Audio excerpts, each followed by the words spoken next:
didn't like precisely track.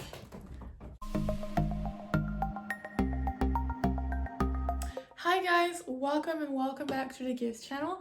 I'm Lexi, and on this channel I make content about budgeting, planning, goal setting, all that kind of stuff. And so in today's video I kind of wanted to go over my budget for the month of March.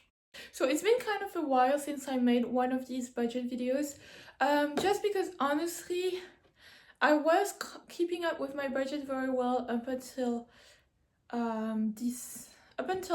January pretty much, where I kind of changed my template. I wasn't satisfied with the way I was doing things, and so to be fair, I just kind of forgot to really track my finances in January and February. But I know I didn't go over budget just because I was still being mindful of what I was spending, but I didn't precisely track what I spent for each category. And so now for the month of March, I've really looked at what was in my bank accounts, kind of allocated everything according to funds. I made a slight adjustments to my budget template that I'm going to share with you right now. And yeah, I really do intend for the month of March to really track my expenses by categories, and so that at the end of the month of March we can do a full review together and see where I spent my money. So let's get into it. So I still use Excel for my budget. I just feel like it's very easy. My template is very simple. So at the very top I have income, which for me is my salary as I work full-time. And then my first category are savings and investments. So that's where I kind of made some adjustments compared to earlier templates if you watched any of my previous videos. So my first category is investments, and so that's very long term, like retirement, stuff like that. So in France you actually have retirement that's coming out of your income before it's paid to you by your employer, so you don't really have to save for retirement technically, but it's good to have a little buffer, to have a little bonus. It's also the kind of you never know what could happen, so it's also something I might use for long-term goals, like buying a house, something like that. So it's good to have investments. Long-term savings are savings for up to 2-3 years from now. So for me, I'm hoping to maybe move to Canada, pursue a master's degree once I'm done with my bachelor's in psychology, and open up a practice there. So it's kind of what I'm saving for, maybe a house as well or an apartment. So these are kind of my long-term savings. So that's where I'm saving up most of my money as of right now. I may choose to adjust the amounts as time goes by and maybe allocate more to investments rather than savings, but for now that's what I'm doing. Short-term savings is for things coming up, but the truth is, for me, short-term savings now, I kind of look at it as my trip category. Long-term savings really like a house, master's degree, that kind of stuff. Savings is more like what I want, so more so trips. Right now I'm kind of saving up for a few trips coming up in the next few years, hopefully. And so I've really been more aggressive with the money I've been setting aside compared to in prior months. So now I'm setting aside about 56% of my income, so more than half of my income, which can seem pretty ambitious, but I feel like I can manage it based on what I've been spending in the past few months. And then I do have an emergency fund, which at the moment is fully funded, so that's why I'm not allocating any money to it.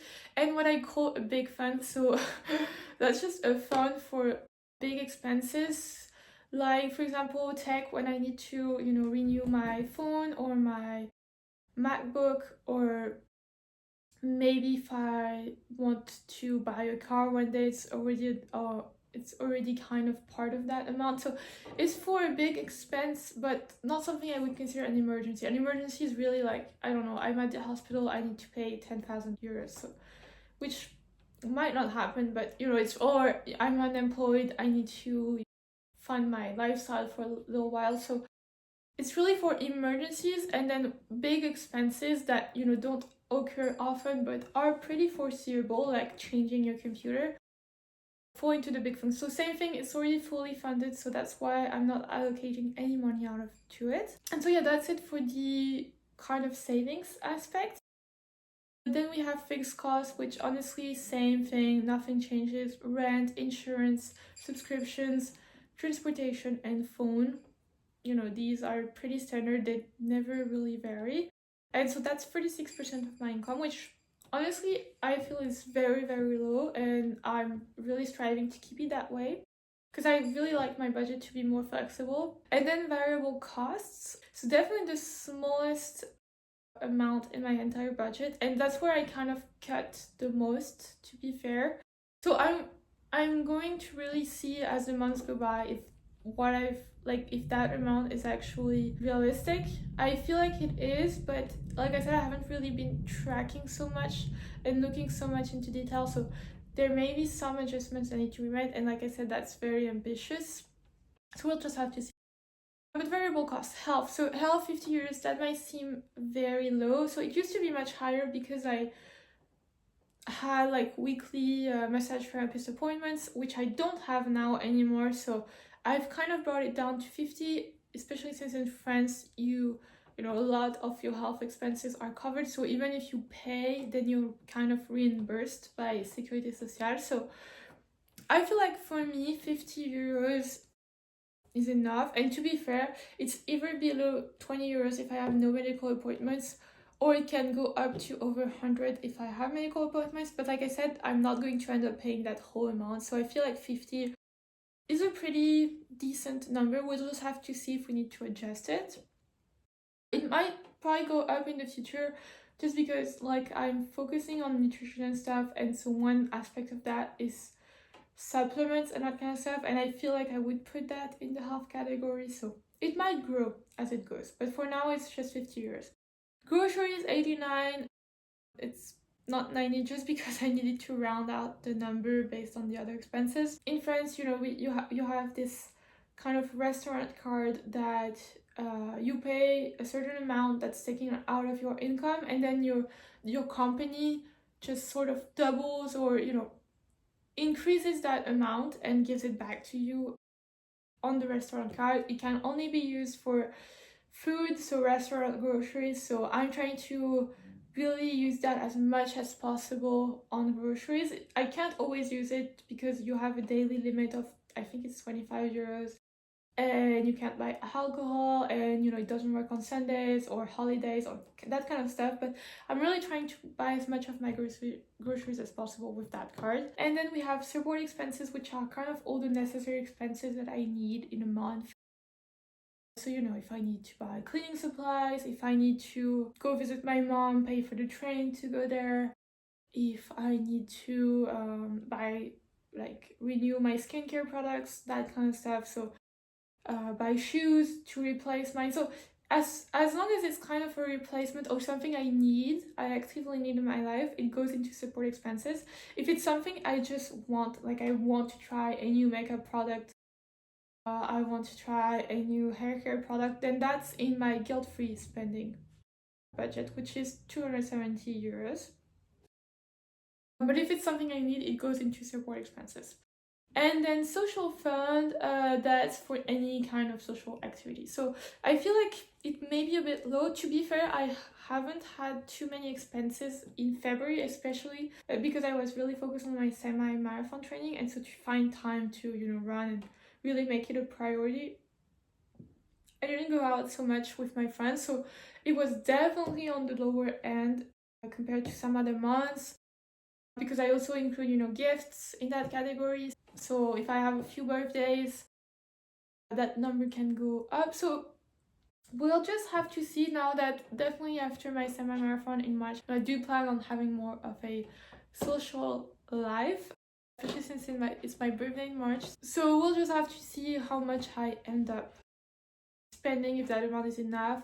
I feel like I could kind of rework the allocation of guilt-free spending. I just like to have as much as I want so I don't feel restricted, because I feel like it's when you feel restricted that you tend to kind of overspend. So I really try to have as much money allocated to my, guilt-free spending as I can, while still really prioritizing my savings goals. And so the specificity of these two funds is that they are sort of singing funds. So any money that I don't spend just kind of builds up and accumulates over time.